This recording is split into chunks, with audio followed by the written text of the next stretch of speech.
Welcome to the All Out Leadership Podcast, hosted by Pastor Eric Lawson, where each episode is uniquely designed to help you live all out by bringing you practical leadership from a biblical perspective delivered in 10 minutes or less. So whether you're a business leader, serving in ministry, or simply looking to grow in your leadership, this podcast is for you. Before we dive into this week's topic, make sure to subscribe to the podcast and download the show notes at ericlawson.com/podcast. And while you're at it, feel free to share the content on social media. Now, let's join Pastor Eric for this week's conversation. Welcome back to another edition of the All Out Leadership Podcast. Last week we looked at David. He's in his 60s, and he encountered one of Goliath's brothers, and we learned an important lesson. The Goliath you kill today has a brother waiting for you in your future, and there'll come a time that that giant will be too big for you to take on alone. And David's pinned to the ground. He's about to be taken out. And one of his mighty men, his band of brothers, comes to him and rescues him. And we learn the value of not doing life alone, that we can't win every battle independent from being connected in spiritual community. So we pick up here in this same story, 1 Samuel 21, verse 17. Then the men of David swore to him, saying, "You shall go out no more with us to battle, lest you quench the lamp of Israel." David had grown older. He had grown a little bit rusty in battle. And again, this guy's spear was half the weight of Goliath's. It was 30 pounds. That's big. But Goliath was 60 pounds. And so we learned something here. Number one, knowing your strength may be your greatest weakness. And knowing your weakness may be your greatest strength. See, David compared who he was at 17 to who he is now. He was sharp. He was inside. I can do this. I can take on this guy. But he failed to take into account that his body was no longer 17.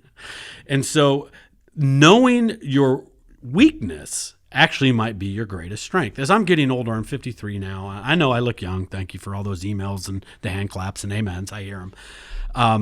I'm realizing I don't have the same stamina that I had when I was 23 years old in ministry. I could work 16, 17-hour days and then go to Bible school, and I could live on 4 hours of sleep and energy drinks, and I did that 7 days a week, and it was awesome. Well, I can't do that anymore. So I'm 53. I'm realizing that my body needs, as I get older, more rest. Power naps. I mean, I hated naps as a kid. I was the kid that was every preschool teacher's nightmare. Today I'm like, Lord, thank you for power naps. They're powerful. I love it. And so as I'm getting older, I'm having to adjust to understand my biological rhythms. And just realizing I'm not what I used to be physically. And as I'm looking into the future of ministry, of legacy, I'm making sure that I'm building plans that I have that younger generation and those younger teams that are around us, the Abashis, to step in to fight the giants that I can't. Now, I used to be able to take that on. I used to be able to run at that pace, not quite so much anymore. As I get older, the goal is really to move a little bit more into the sage role, mentoring role, discipling role, equipping role, and not trying to act like I'm 17 years old. And man, nothing looks worse than a 53-year-old guy in a pair of skinny jeans thinking he's 17, right? So, as you grow in leader, as you grow in your business, as you're growing in your company, just realize you might not be 17 anymore. All right. And so do what David did. Make sure that you really know what your strengths are, what your weaknesses are, and that you're compensating for that. Now, who in your life loves you enough to tell you the truth? Now, this guy really had some guts to go to David. Hey, love you, but you ain't going out with this anymore. That's a really bold statement to David. And I love this guy that he loved David enough to go, hey, look, I'm going to talk to you as a friend. I've done a lot of battles with you. You just need to stay home. And what he really said, look, you're more valuable to us running the kingdom than you are out here on the battlefield. And so there are just times realizing where you're most valuable in your organization, where you add the greatest value. And sometimes it's really standing aside, stepping aside, and letting younger generations and other leaders, emerging leaders, have an opportunity to grow. Look, if you stay in your seat forever and you don't, move and graduate, you're robbing somebody else that should be emerging and growing of that opportunity because you're blocking it. So always be looking, how can I make room for emerging leaders? I love Proverbs 27, verse 6. Faithful are the wounds of a friend, but the kisses of an enemy are deceitful. I once preached a whole sermon with my zipper down. I go, hey, where were my friends during that? And you're all like, well, what sermon was that? Well, it's not online. I'll tell you that, okay? But a true friend will tell you when you got spinach in your teeth, when you got your fly down, and when you need to brush your teeth and you forgot your deodorant. That's a real friend. And so how you respond and how you react when somebody gives you those painful, truthful statements really says a lot about you. And it also sends a message to them, because what you'll find is if you react and if you get defensive when somebody tries to go, hey man, I love you, can I share something with you? Hey, maybe there's a blind spot here. And you react, you just said, I don't want to hear any more from you regarding that. And what you just did is shut down future opportunities for feedback that could be vital and, in this case, life-saving. And so respond with humility. Respond with, hey, thank you for caring enough to tell me about that. Man, you know what? I'll really consider that. Thank you so much. I'm sure you took a risk. It was probably uncomfortable for you to be honest with me. Thank you for that. I'm going to become a better person because you cared enough to share. And remember, we need that younger generation.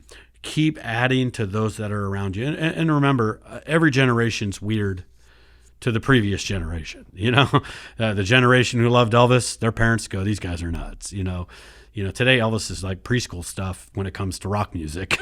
And there was a whole generation freaked out over it, and maybe rightfully so. But every generation looks weird to the generation before them. And a lot of generations, Gen X, Gen Z, I don't know where we are in the alphabet anymore. I gave up trying to follow.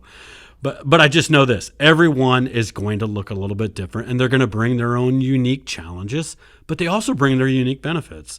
So rather than complaining about, whatever generation you're trying to lead, why not see the value inside of them? Why not harness their strengths? Because you have something to give to them that they need, but they also have something to give to you that you need. So I encourage you within your organization, if you look out there in your company, in your business, and everybody's as old as you, that's scary. If you're pastoring a church and everybody's in your congregation looks like you, that's really scary. A healthy organization, a healthy church is generational. I love how God always refers to, I'm the God of Abraham, Isaac, and Jacob. God is a generational God. You should be having 3 generations in your business. You should be having at least 3 generations inside of a healthy church, because God is a generational God. All right, there we go. Important insights from the life of David. Thank you for joining us on the All Out Leadership Podcast. We hope you gained new biblical insight that challenged you to grow in your leadership. If you've enjoyed this week's episode, we would love your help in getting the content out farther. You can help by subscribing to the podcast at ericlawson.com/podcast and telling others about it. Next week, Pastor Eric will be back with another episode. So until then, we hope you have a great week being an all-out leader.